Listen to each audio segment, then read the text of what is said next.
As the legal battle dragged on, Betty's mental state began to deteriorate, and she wasn't just angry, she was obsessed. Every moment of her life revolved around Dan and his new life with Linda. She stalked their house, repeatedly drove by in the middle of the night, and even left voicemails filled with profanity and threats. Her behavior became increasingly erratic.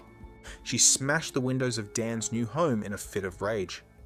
She spray-painted obscene messages on his walls. She drove her car into his front door, an act of fury that would later become infamous. Instead of feeling shame or regret, Betty embraced her rage. She saw herself as a woman who had been wronged, pushed to the brink by a husband who had used her and thrown her away. Betty wasn't just fighting for money or dignity anymore, she was fighting for her very identity, and with each loss, her hatred grew deeper. By April 1989, Dan had officially won.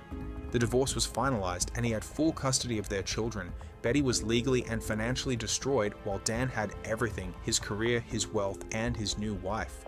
Betty had been completely replaced. That same month, Dan and Linda held a lavish wedding, celebrating their new life together. Linda wore a long white gown, smiling as she stood beside Dan, the same man Betty had given her entire life to. Betty wasn't just excluded from Dan's world, she was erased from it, and as she sat alone in her empty house, replaying the last 20 years of her life, she made a decision.